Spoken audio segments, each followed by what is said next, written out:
الحمد لله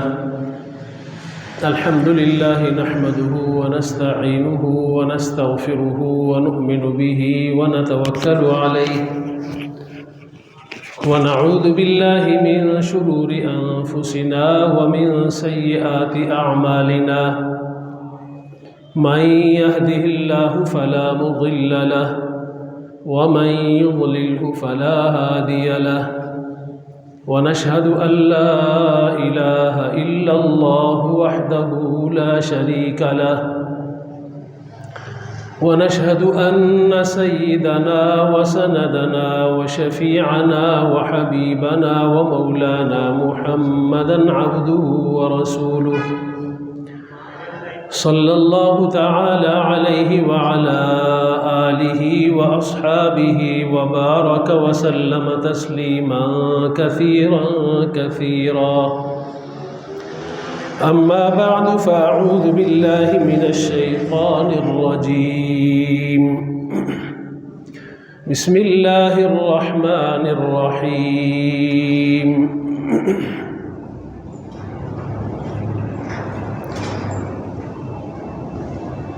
ومن يتق الله يجعل له مخرجا ويرزقه من حيث لا يحتسب ومن يتوكل على الله فهو حسبه إن الله بالغ أمره قد جعل الله لكل شيء قدرا وقال الله تعالى لا يجرمنكم شنآن قوم على ألا تعدلوا اعدلوا هو أقرب للتقوى صدق الله العظيم وقال النبي صلى الله عليه وسلم أحبب حبيبك هونا ما عسى أن يكون بغيضك يوما ما وأبغض بغيضك هونا ما عسى أن يكون حبيبك يوما ما أخرجه الإمام الترمذي۔ سامعین محترم، اللہ رب العزت سے دعا ہے کہ اللہ تعالیٰ تلاوت کردہ آیات کریمہ کی روشنی میں اور رسول اللہ صلی اللہ علیہ وسلم کا جو ارشاد گرامی آپ کے سامنے پیش کیا گیا، اس کے ضمن میں اللہ تعالیٰ اپنی مرضی اور منشا کے مطابق حق بات حق طریقے سے کہنے سننے اور پھر ہم سب کو اس پہ عمل کی توفیق عطا فرمائیں۔ رسول اللہ صلی اللہ علیہ وسلم کی ساری زندگی، آپ کی سارے فرامین ارشادات ساری انسانیت کے لیے مشعل راہ ہے، تعلیم ہے، رہنمائی ہے۔ آپ کے جس ارشاد گرامی کو بھی لیا جائے وہ حکمتوں سے بھرا ہوا ہے، اور اس میں انسانیت کا اخروی فائدہ بھی ہے، دنیاوی فائدہ بھی ہے۔ آپ کے سامنے ترمذی شریف کی ایک مختصر سی روایت ہے جس کے راوی حضرت ابو ہریرہ رضی اللہ عنہ ہے۔ یہ روایت حضرت ابو ہریرہ رضی اللہ عنہ روایت فرماتے ہیں اس میں کہ آپ صلی اللہ علیہ وسلم کو، اللہ کے پیغمبر کو، میں نے یہ ارشاد فرماتے سنا کہ احبب حبیبک ہونا ما عسى ان يكون بغيضك يوما ما، کہ تم اپنے دوست سے محبت کرو، دوستی کرو، لیکن دھیرے دھیرے، آہستہ آہستہ، اس لیے کہ ہو سکتا ہے کہ آج جو تمہارا دوست ہے وہ کسی وقت تمہارا دشمن بن جائے، اس سے تمہاری نفرت ہو جائے۔ اور پھر فرمایا ابغض بغیضک یوما ہونا ما عسى ان يكون حبیبک یوما ما، کہ جس سے تمہاری نفرت ہے، دشمنی ہے، اس کے ساتھ نفرت کرنے میں، دشمنی کرنے میں دھیرے دھیرے آگے بڑھو، نفرت بھی دھیرے دھیرے کرو، اس میں غلو نہ کرو، حد سے آگے نہ بڑھو۔ ہو سکتا ہے کہ آج جس کے ساتھ تمہاری نفرت ہے، دشمنی ہے، وہ کسی وقت تمہارا دوست بن جائے۔ آپ صلی اللہ علیہ وسلم کا یہ ارشاد گرامی آج ہمارے لیے بہترین مشعل راہ ہے۔ ہمارے تعلقات، دوستیوں کے، رشتہ داریوں کے، اور اسی طرح ہمارے تعلقات نفرتوں والے، دشمنیوں والے، ان دونوں میں ہم حد سے آگے بڑھ جاتے ہیں۔ اگر کسی کے ساتھ ہماری محبت ہے، ہمیں وہ اچھا لگتا ہے، محبت ہو گئی ہے، تو معاشرے میں دیکھا یہ گیا ہے کہ جس کے ساتھ محبت ہو گئی اب آنکھیں بند ہو جاتی ہیں، اس کے عیب بھی ہمیں خوبیاں نظر آتی ہیں، اس کے ساتھ ہر وقت کا اٹھنا بیٹھنا، کھانا پینا، آ رہے ہیں تو ساتھ آ رہے ہیں، جا رہے ہیں تو ساتھ جا رہے ہیں، ہنسی مذاق ہو رہا ہے تو ساتھ ہیں، سو رہے ہیں تو ساتھ ہیں، تو ہر وقت اس کے ساتھ، یعنی دوستی میں اعتدال ہمارے ہاں نہیں ہے، اس تعلقات میں ہم بہت زیادہ آگے بڑھ جاتے ہیں، اور یہ کچھ دن تو یہ معاملہ چلتا ہے۔ ظاہر ہے کوئی انسان کامل نہیں ہے، ہر انسان میں کوئی نہ کوئی خامی ضرور ہے، اور کسی انسان میں 100% خامیاں نہیں ہیں، کوئی نہ کوئی خوبی بھی اس میں ضرور ہے۔ تو جس کے اندر ہمیں 100% خوبیاں نظر آ رہی تھی، کچھ دن گزرنے کے بعد پتہ چلتا ہے کہ جی اب ان کے ساتھ نفرت ہے، اور اب ان سے تعلق ٹوٹ چکا ہے، حتیٰ کہ ایک دوسرے کے سامنے آنا، ایک دوسرے کو دیکھنا تک گوارا نہیں کرتے، حالانکہ پہلے ان کی دوستی وہ حد سے بڑی ہوئی تھی۔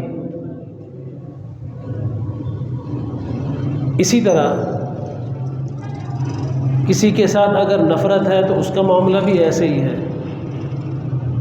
کہ جس کے ساتھ ہماری نفرت ہے، جسے ہم نہیں چاہتے، ہماری کٹ مٹ اس کے ساتھ ہو گئی ہے، تب اس کے خوبیاں بھی ہمیں عیب ہی نظر آتے ہیں، اس کے اندر سارے کے سارے ہمیں عیب ہی عیب نظر آتے ہیں، برائیاں ہی برائیاں نظر آتی ہیں، اس کو دیکھنا گوارا نہیں کرتے، بات کرنا گوارا نہیں کرتے۔ اور بسا اوقات ایسے ہوتا ہے کہ کچھ عرصہ گزرنے کے بعد وہی شخص اس کے ساتھ پھر دوستی بھی ہو جاتی ہے۔ رسول اللہ صلی اللہ علیہ وسلم کے ساتھ صحابہ کرام کا جو معاملہ تھا، تعلق تھا، جو نسبت تھی، اس کو آپ دیکھیے ذرا۔ زمانہ جاہلیت میں مشرکین عرب کے، مکہ کے، گرد و نواح کے رسول اللہ صلی اللہ علیہ وسلم کے ساتھ کس قدر دشمنی میں آگے بڑھے۔ آپ کو شاعر کہا، مجنون کہا، دیوانہ کہا، نجومی کہا، اسی طرح کبھی آپ کو کہا آپ کے اوپر جنات آ گئے، کبھی کہتے ہیں کہ آپ کسی سے کتاب پڑھ کے، پچھلی کتابیں، آسمانی کتابیں پڑھ کے آ جاتے ہیں اور پھر ہمیں سنا دیتے ہیں، کبھی کہتے ہیں پچھلے زمانے کے قصے کہانیاں سنا دیتے ہیں، کہ اس زمانے میں اب یہ باتیں نہیں چل سکتی، جس طرح آج بھی کہا جاتا ہے کہ وقت کے تقاضوں کے مطابق آپ کی باتیں نہیں ہیں۔ تو کاہن آپ کو کہا گیا، آپ کا رستے میں کانٹے ڈالے گئے، آپ کو پریشان کیا گیا، آپ کی بیٹیوں کو تکلیف پہنچائی گئی، آپ کے چچا کو کیسے دردناک طریقے سے قتل کیا گیا، شہید کیا گیا، حضرت امیر حمزہ رضی اللہ عنہ سید الشہداء، اور وہ درد آپ کے دل میں اس قدر تھا کہ وہ شہید کرنے والے وحشی ابو سفیان رضی اللہ عنہ، جو بعد میں نامی گرامی صحابی بنے، ان کی اہلیہ ہندا رضی اللہ عنہ، بعد میں مسلمان ہو گئی، صحابیہ، اسلام تو قبول کر لیا، لیکن آپ صلی اللہ علیہ وسلم نے فرمایا تھا وحشی کو کہ میرے سامنے نہ آیا کرو کہ مجھے اپنے چچا یاد آتے ہیں۔ تو دشمنی کی انتہا تھی۔ انہی دشمنوں میں سے ایک ثمامہ بن آثال بھی ہیں، دوسرے علاقے سے کے سردار ہیں، وڈیرے ہیں، اور رسول اللہ صلی اللہ علیہ وسلم کے مسلمانوں کے سخت دشمن ہیں۔ مکہ کی طرف جا رہے تھے، صحابہ کرام کو علم ہو گیا تو صحابہ کرام نے پکڑ لیا، گرفتار کر لیا، مدینہ منورہ لے آئے، مسجد نبوی میں ایک ستون کے ساتھ باندھ دیا۔ اس وقت باقاعدہ قید خانے نہیں تھے، جیلیں نہیں تھیں، تو مسجد کے اندر باندھ دیا۔ اب صحابہ کرام آپ صلی اللہ علیہ وسلم کے ساتھ نمازیں بھی پڑھ رہے ہیں، مجلسیں بھی ہو رہی ہیں، تعلیم بھی ہو رہا ہے، واعظ و نصیحت بھی ہو رہی ہے، آپ کے اٹھک بیٹھک بھی ہو رہے ہیں، اللہ سے راز و نیاز مانگنا وہ بھی ان کے سامنے، سب کچھ ہو رہا۔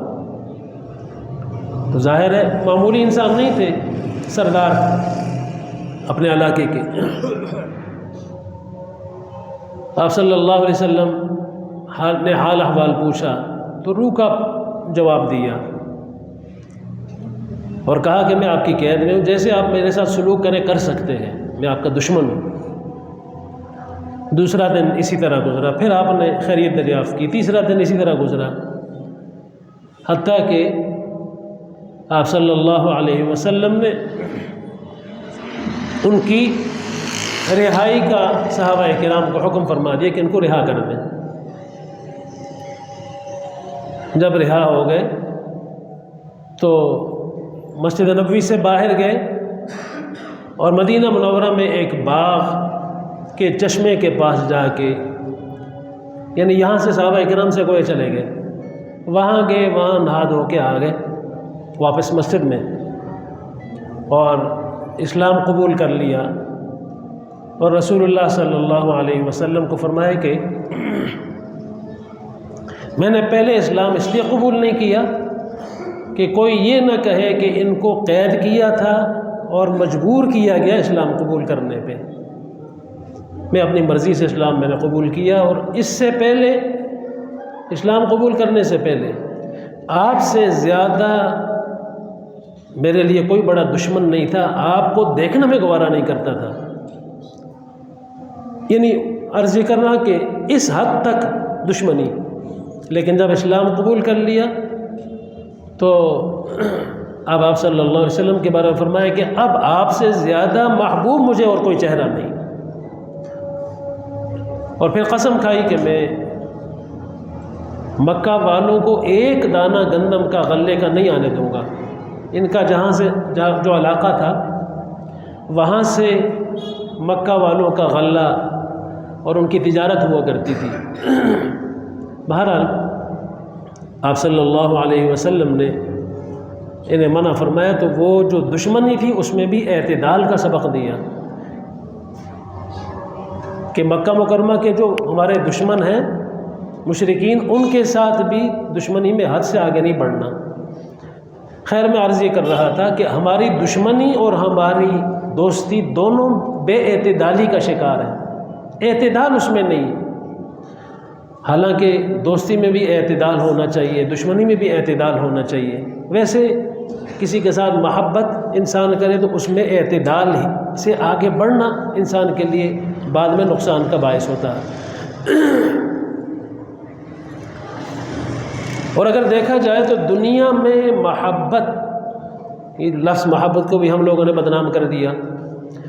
محبت دل کا جو انتہائی گہرا تعلق ہے، یہ اگر کسی کے ساتھ ہو سکتا ہے تو وہ ایک ہی ذات ہے، اللہ کی، اس اللہ کے ساتھ محبت ہو سکتی ہے۔ اس کے علاوہ مومن کے دل میں محبت کے لیے کسی اور کے لیے جگہ نہیں ہے اللہ کے سوا، اس کے دل میں صرف ایک اللہ آ سکتا ہے۔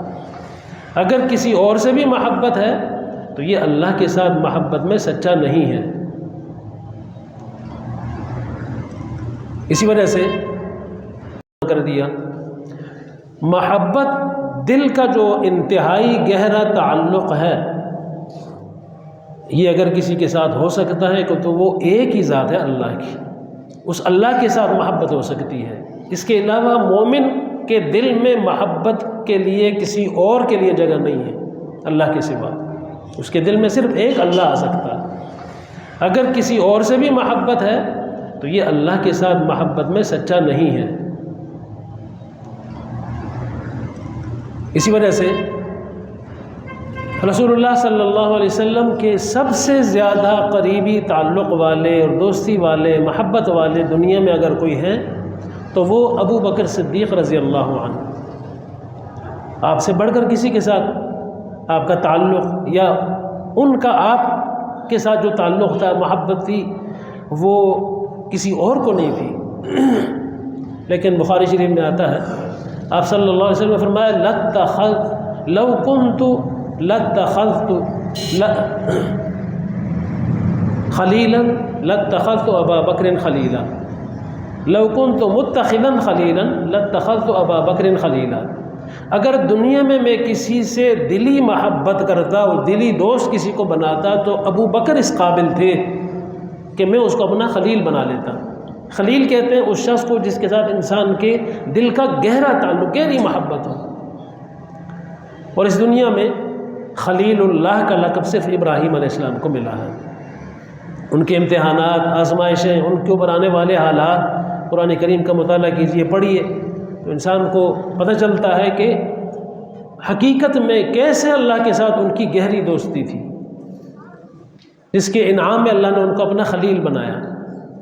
تو آپ صلی اللہ علیہ وسلم فرماتے ہیں کہ اگر میں کسی کو اپنا خلیل دنیا میں بناتا تو ابو بکر اس قابل تھے کہ میں ان کو خلیل بناتا، لیکن خلیل بنانے کے لائق صرف ایک اللہ کی ذات ہے، اس لیے میں نے ان کو بھی تعلق سب سے زیادہ، دوستی سب سے زیادہ، محبت سب سے زیادہ، لیکن ان کو بھی اپنا خلیل نہیں بنایا میں نے۔ ابو بکر صدیق رضی اللہ عنہ آمنا وصدقنا جب کہہ دیا، ایمان لے آئے، تو آخر تک اس کے اوپر قائم رہے، اس کے لیے سب کچھ اپنا قربان کیا، اپنی تجارت قربان کی، اپنا گھر بار قربان کیا۔ ایک ہجرت کا واقعہ ہی لے لیجئے، غار ثور جب داخل ہوتے ہیں اندر تو ظاہر ہے ویرانہ، آج تو وہاں راستہ بنا ہوا حاجیوں کے لیے، عمرہ کرنے والے جاتے ہیں، کوئی پریشانی نہیں ہے، اور اکیلے میں نہیں جاتے بلکہ جماعتوں کی جماعتیں جاتی ہیں، جو پیدل چل سکتے ہیں جاتے ہیں۔ تو اس زمانے میں جب یہ ویرانہ تھا، اس وقت ابو بکر صدیق رضی اللہ عنہ اندر جاتے ہیں کہ مشرکین کے تعاقب سے بچیں اور کچھ سستانے کی، آرام کرنے کی کوئی جگہ مل جائے۔ اندر جا کے غار کو صاف کرتے ہیں، کپڑے پھاڑ پھاڑ کے سوراخوں کو بند کرتے ہیں۔ ایک سوراخ، ایک آدھ سوراخ جو بچ جاتا ہے، کپڑے نہیں، اس کو بند کرنے کے لیے اپنا پاؤں اور اپنا ایڑی اس کے اوپر رکھ دی، اور پھر ایک سامنے آپ کو ڈسا بھی۔ تو ہجرت کے اس سفر کے بارے میں حدیث شریف میں آتا ہے کہ متعلق حدیث شریف میں آتا ہے کہ آپ صلی اللہ علیہ وسلم کے چہرہ مبارک پہ بھوک کے آثار ابو بکر صدیق رضی اللہ عنہ نے دیکھے تو کہیں سے دودھ لے کے آ گئے۔ ظاہر ہے یہ بھی ان کے ساتھ تھے، بھوک تو ان کو بھی لگی تھی۔ تو آپ صلی اللہ علیہ وسلم کو دودھ پیش کیا، آپ نے دودھ پیا، بعد میں پھر ابو بکر صدیق رضی اللہ عنہ نے پیا۔ تو آپ فرماتے ہیں، ابو بکر صدیق رضی اللہ عنہ اس واقعے کو نقل فرماتے ہیں اور فرماتے ہیں کہ رسول اللہ صلی اللہ علیہ وسلم، ہمارے محبوب نے دودھ پیا تو میرا پیٹ بھر گیا، یعنی ان کو دیکھ کر میرا پیٹ بھر گیا۔ یہ محبت کی انتہا، اپنا پیٹ کھا لیے، بھوکے ہیں، پیاسے ہیں، لیکن محبوب کو دودھ پیتے دیکھا تو اپنا پیٹ بھر گیا، سیراب ہو گئے۔ حضرت انس رضی اللہ عنہ کے بارے میں آتا ہے کہ آپ صلی اللہ علیہ وسلم کو دیکھا کہ وہ کھانے کے برتن میں یا پلیٹ تھی یا تھالی تھی، اس میں شوربے میں سے کدو کے ٹکڑے نکال کے کھا رہے ہیں۔ تو انس رضی اللہ عنہ بچے تھے جس وقت آپ صلی اللہ علیہ وسلم مدینہ منورہ میں تشریف لائے، تو ان کی عمر 10 سال تھی، اور یہ آپ کی خدمت کے لیے ان کی والدہ نے آپ کے حوالے کر دیا کہ یہ آپ کا خادم ہے، اسے قبول کریں۔ تو فرماتے ہیں کہ یہ نہیں کہا کہ آپ صلی اللہ علیہ وسلم کو کدو کھاتے میں نے دیکھا تو میں نے اس کے بعد کدو کھانا شروع کر دیا، یہ نہیں کہا۔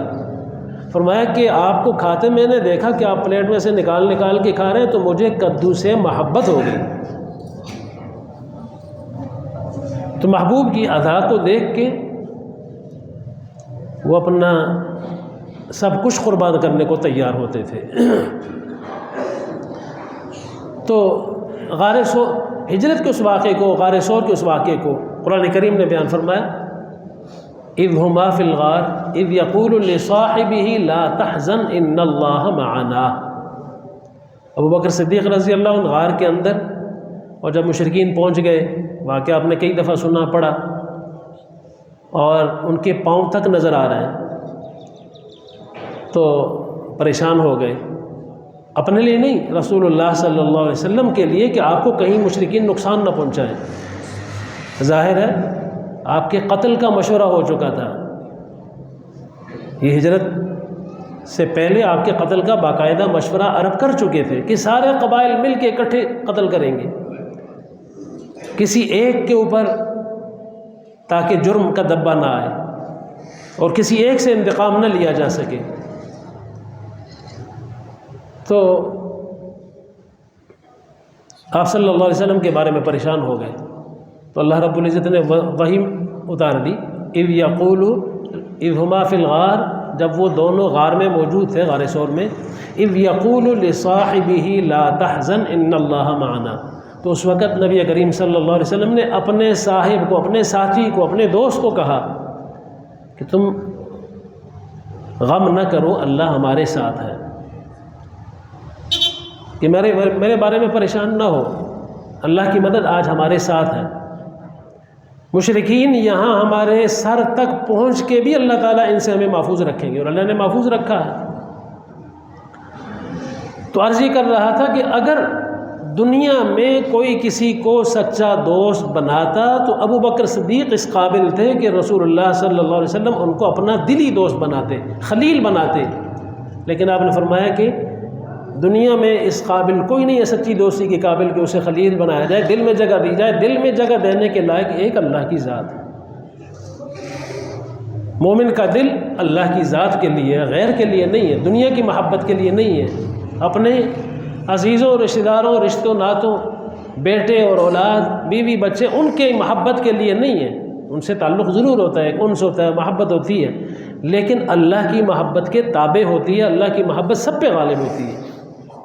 اگر ہماری کسی کے ساتھ محبت ہے اور اس محبت کی وجہ سے اللہ کی نافرمانی کی طرف اگر ہم جاتے ہیں، تو اس کا مطلب یہ ہے کہ اللہ کے ساتھ جو ہم محبت کا دعویٰ کر رہے ہیں، وہ اس محبت میں ہم سچے نہیں ہیں۔ اگر اللہ کی محبت دل میں ہوتی اور ہم اللہ کے ساتھ محبت کرنے والے ہوتے، تو کبھی بھی اللہ کی نافرمانی کی طرف ہم نہ جاتے۔ بیٹے، بیوی یا کسی رشتہ دار یا کسی دوست کی محبت کی خاطر ہم اللہ کے حکم کو نہ توڑتے، کبھی بھی ایسا ممکن نہیں تھا۔ اسی طرح تاریخ میں بے شمار واقعات ہیں، ایک آدھ واقعہ میں ذکر کر دیتا ہوں۔ ہمارے درس نظامی کے نصاب میں کتاب داخل ہے حدیث شریف کی، طحاوی شریف، امام طحاوی رحمہ اللہ کی لکھی ہوئی ہے۔ ان کے ایک استاذ ہیں بکار بن قتیبہ رحمہ اللہ، بہت بڑے عالم، بہت بڑے فقیہ تھے۔ وقت کا جو بادشاہ تھا اس کی ان کے ساتھ دوستی ہو گئی۔ اس کا وقت کے بادشاہ آج ہمارے بادشاہوں جیسے بے بس نہیں تھے، ہاتھ بندھے ہوئے نہیں تھے ان کے، وہ حقیقت میں بادشاہ ہوا کرتے تھے۔ تو جب تعلق پیدا ہو گیا تو اب ان سے مشورہ بھی بادشاہ کر رہا ہے، ان کی دعوتیں بھی کر رہا ہے، آنا جانا اس کے پاس ہے، اٹھک بیٹھک ہے، ہر معاملے میں مشورہ ہو رہا ہے۔ حتیٰ کہ محبت اس حد تک بڑھی کہ ان کو پوری اسلامی سلطنت کا قاضی القضات بنا دیا، چیف جسٹس بنا دیا، پوری سلطنت اسلامیہ کا۔ اب کافی عرصہ اسی طرح وقت گزر گیا اور وہ اپنا قضات کے اس عہدے پہ فائز رہے۔ اس دوران بادشاہ کی طرف سے ان کو تحفے تحائف کچھ نہ کچھ سلسلہ ظاہر ہے، جن کا بادشاہ کے ساتھ تعلق ہوتا ہے تو وہ سلسلہ پھر چلتا ہے، وہ دیتا رہا۔ کچھ عرصہ گزرنے کے بعد، کافی عرصہ گزرنے کے بعد، کسی وقت اس بادشاہ سے کوئی ایسا عمل اس نے کیا کہ جو شریعت کے خلاف تھا، اللہ کی نافرمانی تھی، تو قاضی القضات نے فتویٰ دیا کہ بادشاہ کا یہ کام ٹھیک نہیں ہے، یہ شرعاً ناجائز ہے، حرام ہے۔ اب بادشاہ سلامت ناراض ہو گئے۔ ہمیں بادشاہ اور یہ بڑے عہدے والے بظاہر لگتے ہیں کہ یہ بڑے وسیع دل والے ہوتے ہیں، بڑے سخی ہوتے ہیں، حالانکہ ایسا معاملہ نہیں ہے۔ یہ انتہائی تنگ دل لوگ ہوتے ہیں، تنگ دل ہوتے ہیں، بہت چھوٹا دل ہوتا ہے ان کا، اپنے بارے میں معمولی کسی کی باتیں جو ہے یعنی اپنے خلاف سننے کو یہ گوارا نہیں کرتے۔ اس سے بڑی تنگ دلی اور کون، اور آج کل تو ہم مشاہدہ کر رہے ہیں ہمارے سامنے جو کچھ ہو رہا۔ خیر، تو بادشاہ صاحب اسلام ان سے ناراض ہو گئے، حتیٰ کہ ان کو معزول کر دیا قضاء کے عہدے سے، اور پھر معزول ہی نہیں کیا بلکہ اپنا ایک کارندہ بھیجا ان کے پاس کہ آپ نے ہمارے خلاف فتویٰ دیا، ہمارے خلاف آپ نے بات کی، اور جتنے اس وقت تک ہم نے آپ کو تحفے تحائف دیے ہیں وہ سارے واپس کر دیں۔ یہ وہ تنگ دلی ہے ان کی۔ تو انہوں نے اس کارندے کو لیا، سپاہی کو لیا، خادم تھا جو بھی لیا، اور گھر میں لے گئے۔ ایک الماری کا دروازہ کھولا، اندر بہت ساری تھیلیاں سیل بند، مہر لگی ہوئی، ان کی مہر بھی نہیں کھلی، وہ تھیلیاں مختلف درہموں کی، دیناروں کی، اشرفیوں وغیرہ کی جو بھی تھا، ان سے وہ الماری بھری پڑی ہے۔ کہا کہ یہ جب سے بادشاہ کا میرے ساتھ تعلق ہوا، جتنے تحفے تحائف انہوں نے مجھے دیے تھے وہ سارے یہ ہیں، سارے اٹھا کے لے جاؤ۔ اس لیے کہ فرمایا کہ میں نے ان کی مہر بھی نہیں توڑی، ان کو استعمال نہیں کیا، اس لیے کہ مجھے معلوم تھا کہ رسول اللہ صلی اللہ علیہ وسلم نے فرمایا کہ احبب حبیبک ہونم ما، اپنے دوست سے دوستی دھیرے دھیرے کرو، آہستہ آہستہ اس سے محبت میں آگے بڑھو۔ عسیٰ ان یکون بغیضک یوم ما، ہو سکتا ہے ایسا وقت آ جائے کہ وہ تمہارا دوست تمہارا دشمن بن جائے۔ تو فرمایا کہ یہ ارشاد گرامی آپ صلی اللہ علیہ وسلم کے میرے سامنے تھا، اس وجہ سے میں نے جو کچھ انہوں نے دیا بادشاہ نے یہ سامنے پڑھا، اٹھا کے لے جاؤ۔ یہ ہے اس حدیث پاک کا اصل مفہوم۔ دوستی میں اعتدال، حد سے انسان آگے نہ بڑھے، اور دشمنی میں بھی اعتدال، حد سے آگے نہیں بڑھنا۔ کسی کے ساتھ دشمنی ہوگی تو اس کے عیب بھی ہمیں خامیاں ہی نظر آ رہی ہیں، ایسا نہیں ہونا چاہیے۔ اس کے اندر خوبی ہے تو خوبی کو خامی نہ بنایا جائے، خوبی ہے تو اس کا اعتراف کیا جائے، اسے کھلے دل سے تسلیم کیا جائے۔ ہاں خامی ہے تو وہ خامی ہے، عیب ہے تو عیب ہے۔ تاریخ اسلامی میں ایک نام، مشہور نام ہے حجاج بن یوسف۔ حجاج بن یوسف کا ظلم ہم سنتے رہتے ہیں، پڑھتے رہتے ہیں، وہ کس حد تک سچی کہانیاں ہیں اور کس حد تک نہیں ہے، میں اس بات میں نہیں پڑھتا، اس لیے کہ وہی حجاج بن یوسف ہے جن کی وجہ سے آج ہم کلمہ بھی پڑھتے ہیں۔ محمد بن قاسم حجاج بن یوسف ہے جن کی وجہ سے آج ہم کلمہ بھی پڑھتے ہیں۔ محمد بن قاسم اپنے بھتیجوں کو بھیجنے والا ہی حجاج ہی تو تھا، اسی کے صدقے تو آج ہم مسلمان بھی ہیں، پورا ہندوستان، پاکستان سارا، یہ اس کی وجہ سے ہم کلمہ گو ہیں۔ اور یا پھر دوسرے نمبر پہ احسان ہے ہمارے پڑوس میں افغانوں کا۔ محمود غزنوی کے 17 حملے تو پڑھائے جاتے ہیں، لیکن یہ نہیں بتایا جاتا کہ وہ حملے کیوں کیے تھے اس نے، اس کفر کی تاریکی کو ختم کرنے کے لیے، اسلام کی روشنی کو پھیلانے کے لیے۔ سومنات اگر وہ مال و دولت کے لیے آتا تو سومنات کا سودا نہ کرتا، وہ جہاں سب کچھ اس کو دے رہے تھے۔ اس ایک بت کو نہ توڑو، اس کے وزن میں آپ کو سونا دے رہے ہیں، چاندی دے رہے ہیں، جو کچھ چاہو گے دے دیں گے۔ اور اسی غیرت کا اظہار ہم نے کچھ عرصہ پہلے بھی دیکھا طالبان کے ہاتھوں، کہ جب وہاں بت توڑے جا رہے تھے تو جاپان جیسے ملک نے کہا کہ ان بتوں کو نہ توڑو، منہ مانگی قیمت مانگو ہم تمہیں دے دیں گے، ہمارے ان بتوں کو نہ توڑنا۔ لیکن انہوں نے وہی بات کہی کہ ہم بت فروش نہیں بننا چاہتے، بت شکن ہیں،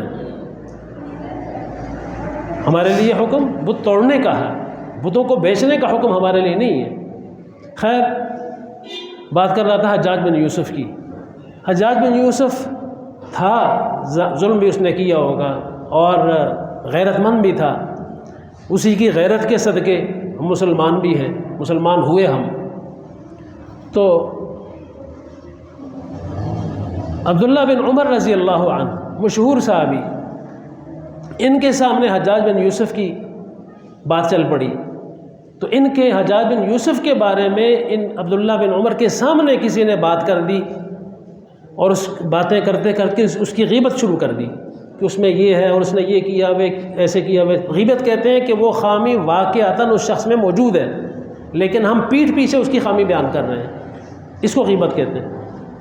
ایسا نہیں کہ وہ خامی نہیں تھی اور اس کے متعلق بیان کی گئی۔ عبداللہ بن عمر رضی اللہ عنہ فوراً اس کو ٹوکا اور فرمایا کہ اگر حجاج نے ظلم کیا ہے، وہ ظالم اگر ہے، گناہ گار ہے، تو اس کا گناہ، اس کا ظلم اپنی جگہ، لیکن کیا اس کے ظالم ہونے کی وجہ سے یا گناہ گار ہونے کی وجہ سے تمہارے لیے یہ حلال ہو گیا کہ تم اس کی غیبت کرتے رہو؟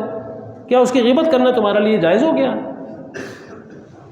جہاں اس کے ظلم کا اس سے پوچھا جائے گا، وہاں تم جو اس کی غیبت کر رہے ہو، اس غیبت کے بارے میں بھی تم سے پوچھا جائے گا۔ تو یہ ہے، کسی سے اگر دشمنی ہے تو اس دشمنی میں بھی اعتدال سے آگے نہیں بڑھنا، بلکہ اعتدال کے اندر رہنا ہے۔ ہو سکتا ہے آج جس سے تم دشمنی کر رہے ہو، کل کسی وقت وہ تمہارا محبوب بن جائے، تمہارا دوست بن جائے۔ اور ایسے واقعات ہمارے سامنے، کئی واقعات ہمارے سامنے آتے رہتے ہیں۔ دوست دشمن بن جاتے ہیں، دشمن دوست بن جاتے ہیں، دنیا کا نظام ہی ایسے چل رہا۔ تو اسلام ہمیں تعلیم دیتا ہے اعتدال کی، میانہ روی، ہر معاملے میں اعتدال اور میانہ روی، اور خاص طور پہ اس حدیث شریف میں جو فرمایا کہ دوستی میں بھی اعتدال اور دشمنی میں بھی اعتدال، یہ مومن کی شان ہے، اس کو اپنانے کی ضرورت ہے۔ یاد رکھیے، شریعت نے حلال و حرام جس معاملے میں بھی ہو، جائز ناجائز جس معاملے میں بھی ہو، شریعت چاہتی ہے کہ مومن اس کا خیال رکھے۔ وہ مال میں ہے تو حرام ہے تو اس سے بچے، کسی لین دین میں ہے تو اس سے بچے، نکاح شادی میں اگر کہیں حرام ہے ناجائز ہے تو اس سے بچے۔ اگر حرام سے، رب کی نافرمانی سے اپنے آپ کو بچائے گا تو اللہ تعالیٰ اس کی مشکلات آسان فرما دیں گے۔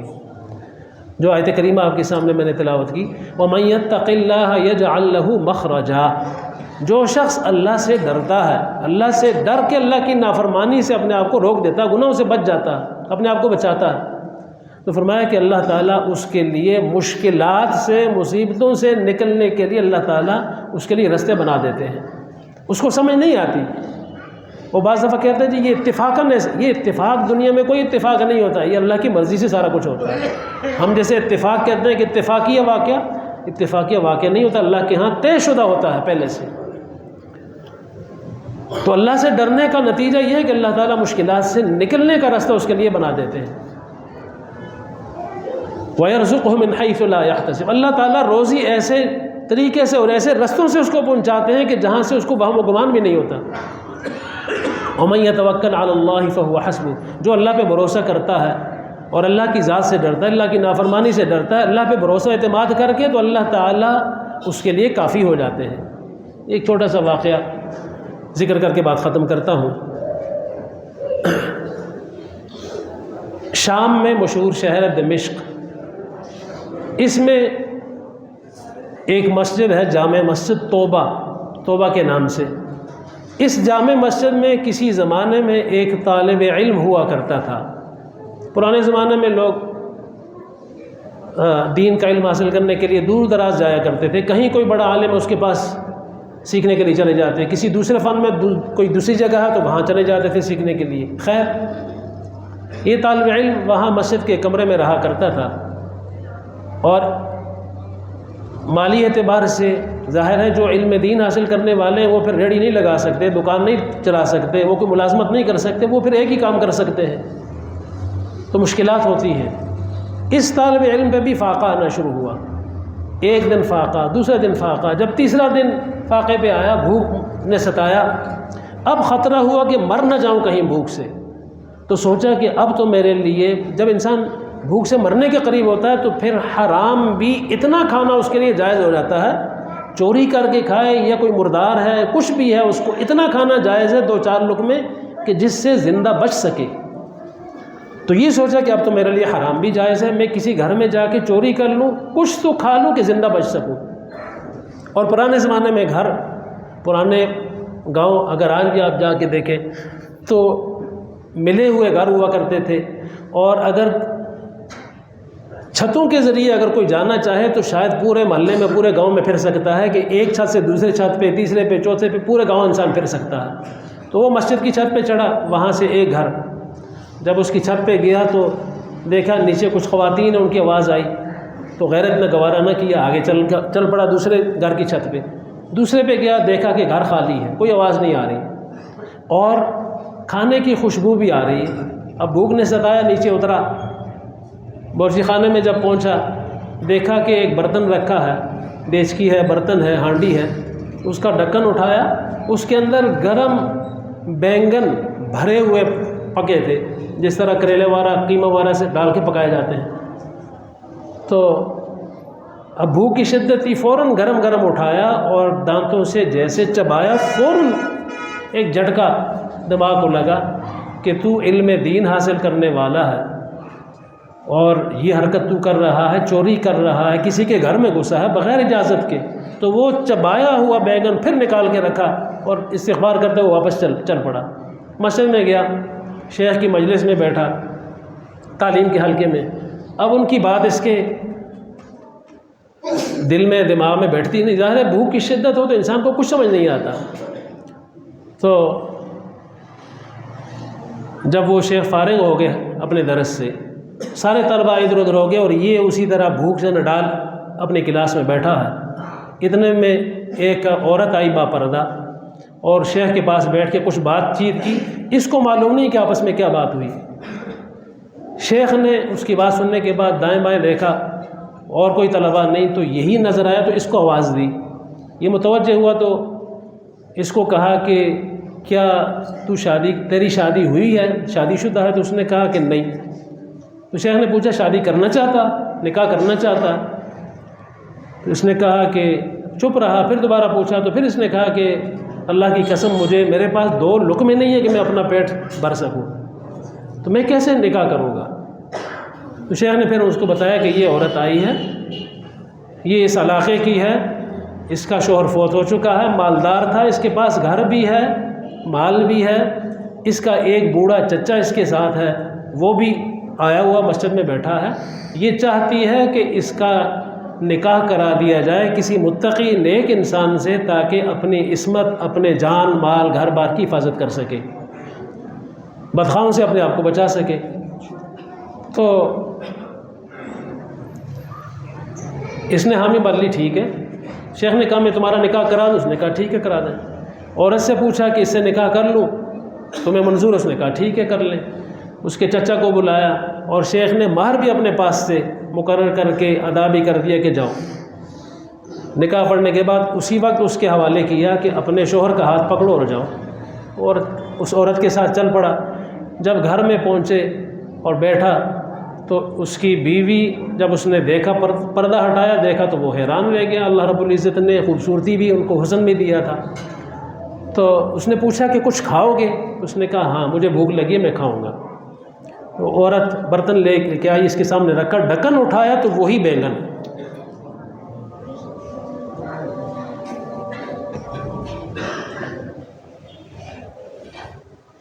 اس عورت نے کہا کہ یہ کیا، ہمارے گھر میں کون آیا، کس نے چبایا؟ تو وہ طالب علم اس نے پھر ساری حقیقت بتا دی کہ یہ واقعہ میرے ساتھ ہوا اور میں بھوک کی شدت کی وجہ سے یہاں تک آیا، لیکن اللہ کے ڈر کی وجہ سے واپس ہو گیا۔ تو اس کی بیوی نے کہا کہ اللہ سے ڈرنے کی وجہ سے اللہ نے تجھے گھر بھی دیا، مال بھی دیا، کھانا بھی دیا، خوبصورت بیوی بھی دی، صرف اس وجہ سے کہ اللہ کے ڈر کی خاطر تو نے ایک حرام لقمے کو چھوڑا۔ تو اللہ رب العزت ہمیں زندگی میں جتنے حرام ناجائز صورتیں ہیں، خواہ وہ مال کی ہیں، معاملات کی ہیں، اللہ رب العزت ہمیں اس سے بچنے کی توفیق عطا فرمائے۔